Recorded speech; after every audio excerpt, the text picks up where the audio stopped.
'Cause I'm not giving up. I'm not giving up, no, not yet. Even when I'm down to my last breath, even when they say there's nothing left. So don't give up on. I'm not giving up. I'm not giving up, no, not me. Even when nobody else believes, I'm not going down that easily. So don't give up on me. Assalamualaikum warahmatullahi wabarakatuh. Berjumpa lagi dengan saya Rahardi dari Sedana Farm. Pada kesempatan kali ini saya akan melanjutkan sharing mengenai formulasi ransum untuk ruminansia. Nutrisi yang paling penting untuk makhluk hidup ialah air. Karena nutrisi yang paling murah dan mudah didapat. H2O atau air merupakan nutrisi yang paling penting. Kekurangan air dapat mempengaruhi penyerapan nutrisi lainnya. Kualitas dan jumlah air minum yang diperlukan sangat penting. Adapun faktor yang mempengaruhi ternak untuk mengkonsumsi air ialah tahap fisiologis hewan, di mana betina hamil dan terutama menyusui memiliki kebutuhan konsumsi air minum yang tertinggi. Iklim asupan meningkat ketika suhu di atas 22 derajat Celcius. Sumber air lainnya yaitu bisa dari pakan, embun, maupun hujan. Seperti yang disampaikan sebelumnya, setiap bahan makanan itu pasti memiliki dua komponen, yaitu berupa bahan kering dan kadar air. Feed intake berbanding lurus dengan asupan air minum, di mana ketika ternak sedang mengkonsumsi makan, dia juga memerlukan asupan air untuk diminum. Domba dan kambing memerlukan kualitas air yang lebih baik daripada sapi. Artinya bahwa domba dan kambing ini lebih sensitif terhadap kualitas air.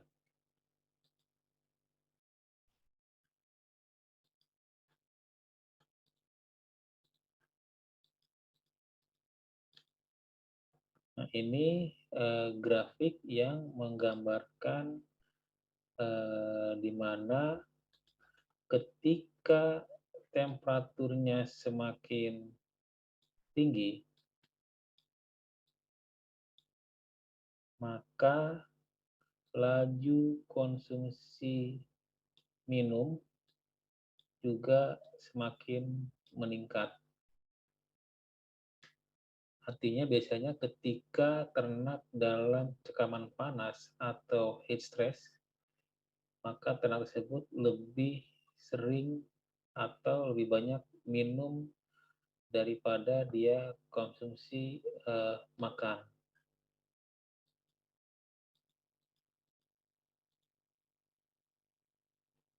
Ini kebutuhan air untuk sapi perah,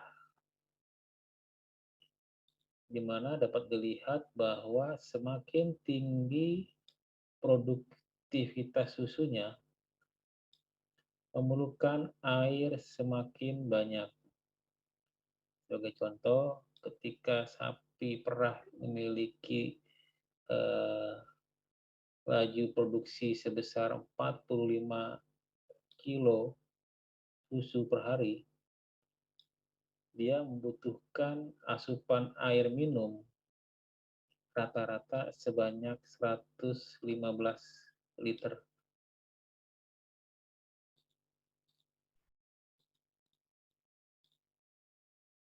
Sedangkan untuk sapi potong, konsumsi air pada bobot 364 sampai 636 kilo itu biasanya mengkonsumsi air minum sebanyak 27 liter sampai 55 liter per hari.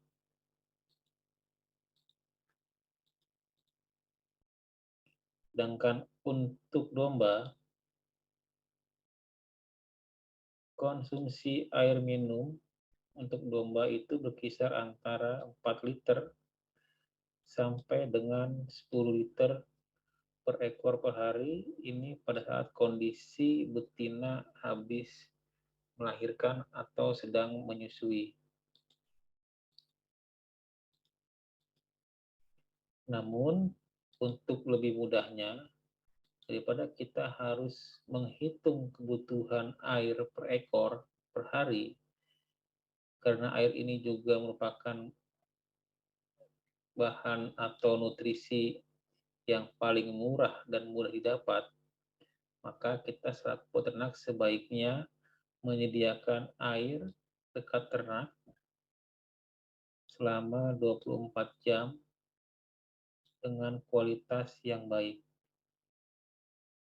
sehingga ternak dapat mengkonsumsi air minum kapan saja jika dia mau.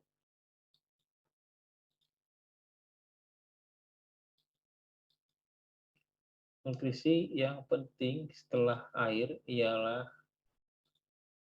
sumber energi. Sumber energi ini adalah nutrisi yang diperlukan dalam jumlah banyak setelah air.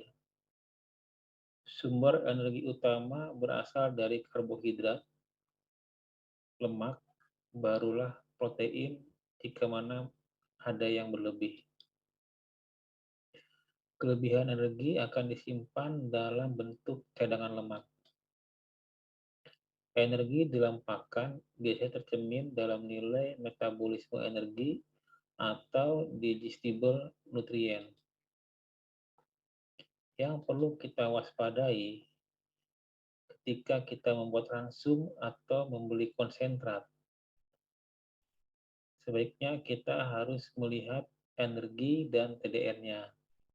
Ketika konsentratnya memiliki energi yang tinggi dan juga TDN yang tinggi, kita harus hati-hati bahwa ternak tersebut rentan mendeposit lemak di dalam tubuhnya dan juga rentan terhadap asidosis. Kriteria bahan pakan sumber energi atau karbohidrat ialah jika mana serat kasar dalam bahan pakan tersebut kurang dari 18, serta protein kasar dalam bahan pakan tersebut kurang dari 20%. Nah, ini tipsnya ketika BETN yaitu bahan ekstrak tanpa nitrogennya lebih besar daripada 70%, maka bahan pakan tersebut rentan menyebabkan asidosis.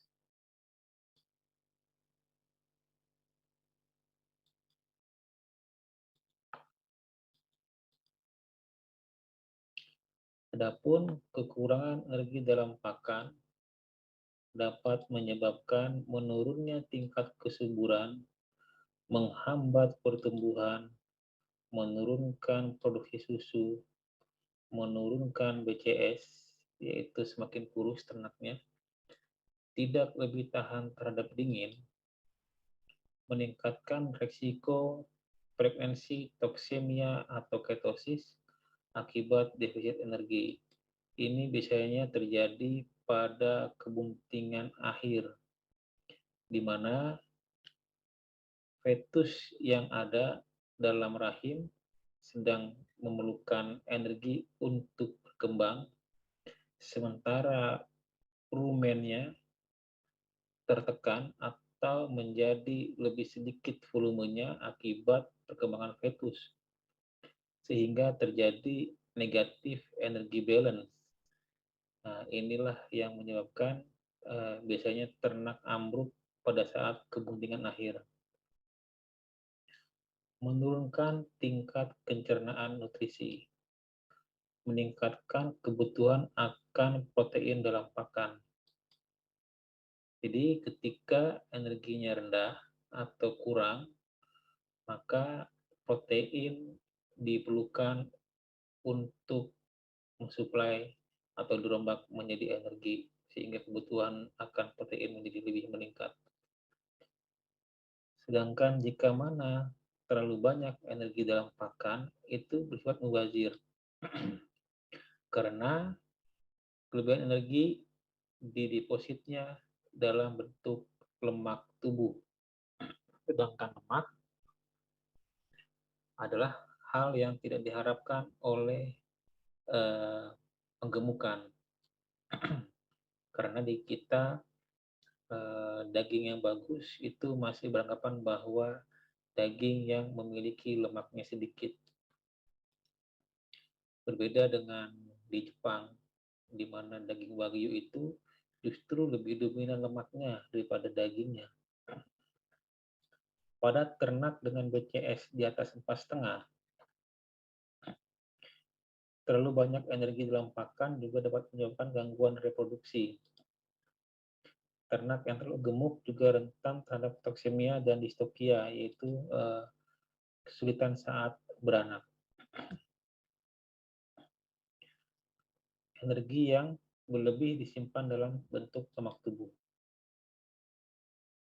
dapat menyebabkan kembung atau bloat dan juga asidosis.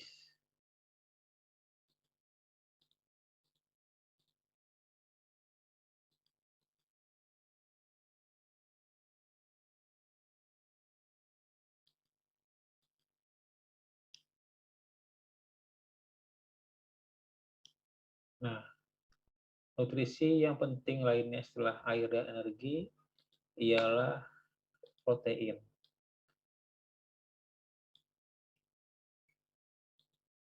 Protein diperlukan dalam jumlah lebih sedikit dibandingkan energi. Dalam hitungan satuan unit, harga protein lebih mahal dibandingkan dengan energi. Sebagai contoh misalnya adalah ungkil kedelai atau SBM, di mana kadar protein kasarnya sekitar 40% lah untuk mudahnya. Dan harga beli 1 kilo bungkil kedelai atau SBM itu mungkin saat ini sekitar 8.000. Sehingga harga persatuan unit proteinnya yaitu Rp200 per persen protein. Kita bandingkan dengan harga persatuan unit untuk sumber energi. Misalnya onggok. Onggok mungkin harga saat ini sekitar Rp1.500 per kilo. Di mana kandungan BTN-nya yaitu bahan ekstrak tanpa nitrogen, yaitu karbohidrat yang mudah dicernanya itu sekitar 60%. Artinya hanya Rp16 per persen karbohidrat atau energi tersebut. Kelebihan protein tidak dapat disimpan dalam tubuh. Kelebihan protein dipecah dan digunakan sebagai energi. Jikalau masih berlebih, akan dibuang melalui urin atau feses. Pada ruminansia, protein dapat diperoleh dari bangkai mikroba. Nah, inilah kelebihan dari ruminansia. Dia bisa merombak bahan pakan non sumber protein menjadi sumber protein melalui bangkai mikroba atau mikrobial protein. Kriteria bahan pakan sumber protein yaitu apabila serat kasarnya dalam pakan di bawah 18%, serta protein kasarnya dalam pakan sebesar di atas 20%.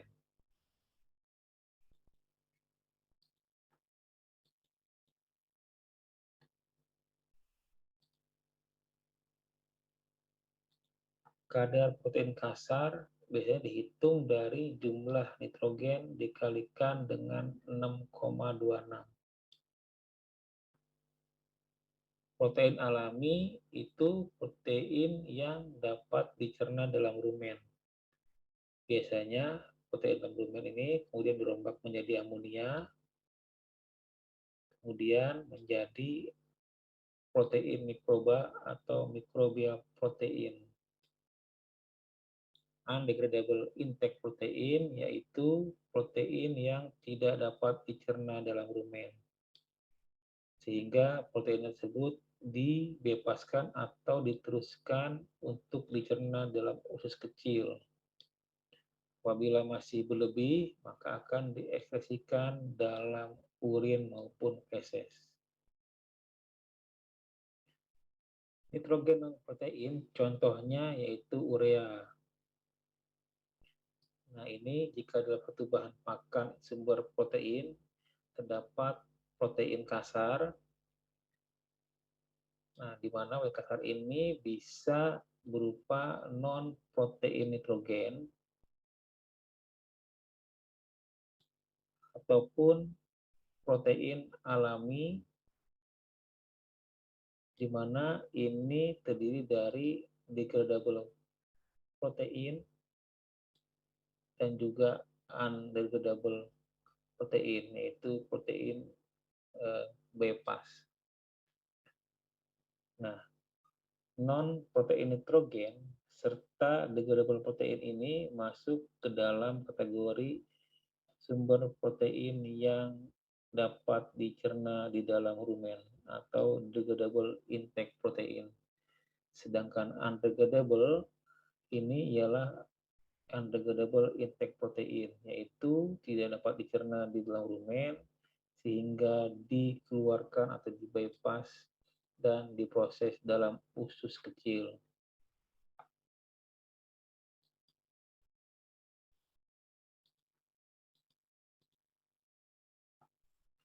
Nah, bypass protein,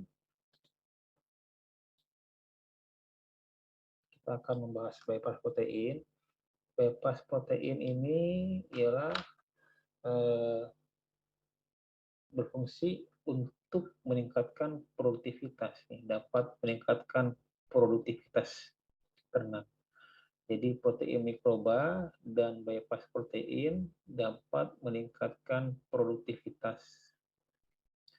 Pada sapi penggemukan direkomendasikan bahwa 25-35% protein ialah berupa bypass protein. Penambahan bypass protein dapat meningkatkan produktivitas dan atau meningkatkan ketahanan terhadap parasit internal. Contoh bahan pakan yang memiliki bypass protein rendah seperti bungkil kedelai. Yang memiliki bypass protein sedang seperti alfalfa, kelenteng, atau bungkil kapuk. Sedangkan bypass protein tinggi itu ada pada corn, gluten meal atau CGM, serta tepung ikan.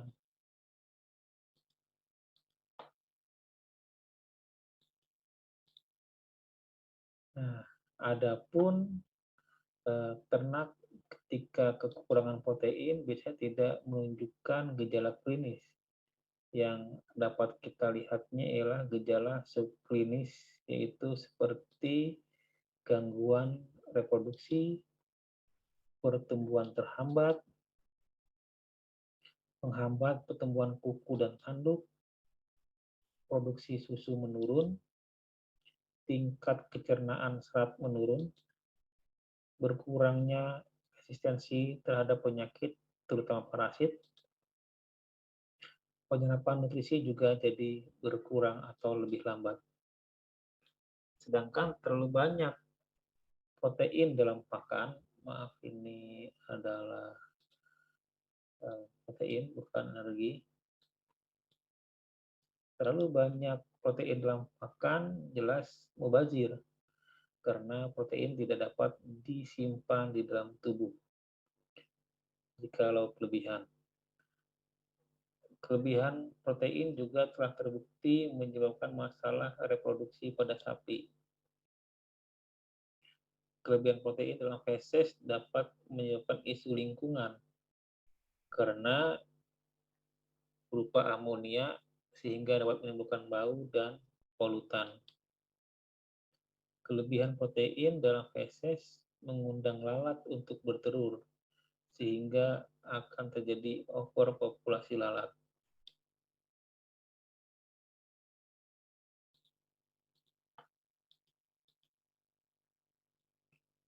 Bagaimana dengan sumber serat atau serat kasar? Ahli nutrisi pakan ternak sepakat bahwa ruminansia harus selalu diberikan serat yang cukup dalam ransum. Serat kasar diperlukan untuk menjaga rumen bekerja secara efektif untuk mencegah terjadinya asidosis serta masalah metabolisme umum lainnya. Betina menyusui membutuhkan serat kasar untuk menghasilkan susu yang cukup bagi anaknya. Serat kasar pada induk yang menyusui atau kambing perah itu dirubah menjadi asetat serta menjadi lemak susu. Jadi, peternak kambing perah jika ingin meningkatkan kadar lemak susu, maka dapat menambahkan bahan pakan sumber serat. Ukuran potongan serat kasar efektif untuk menjaga kesehatan rumen. Ukuran potongan yang kecil akan mengurangi aktivitas memamah biak, sehingga dapat menurunkan pH rumen. Jadi, ukuran chopper pada sumber serat kasar yang terlalu kecil juga tidak bagus, karena akan mengurangi aktivitas memamah biak, sehingga pH rumennya menjadi turun dan dapat menimbulkan asidosis.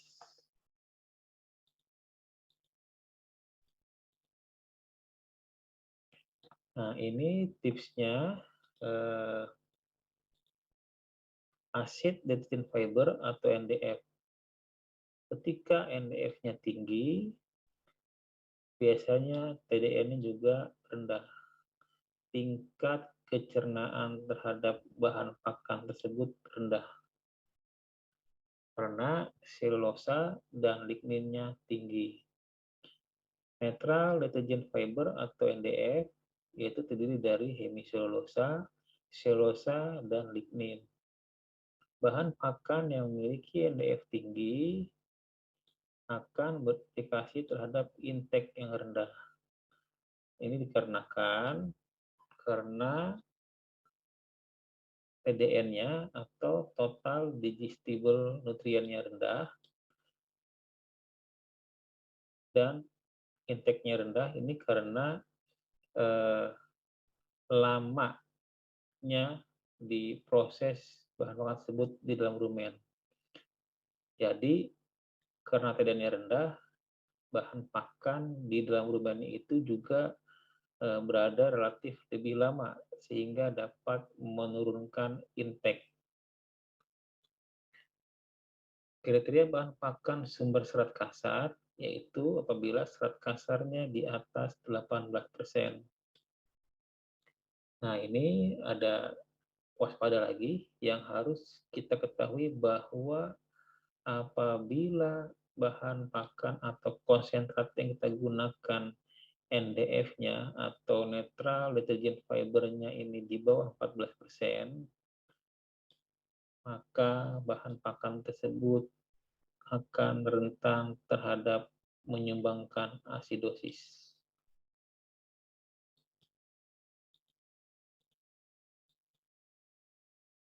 Oke, sampai di sini teman-teman semua sharing kali ini. Untuk selanjutnya nanti pada pembahasan berikutnya kita akan membahas mineral, dan vitamin pada ruminansia. Sampai jumpa. Assalamualaikum warahmatullahi wabarakatuh.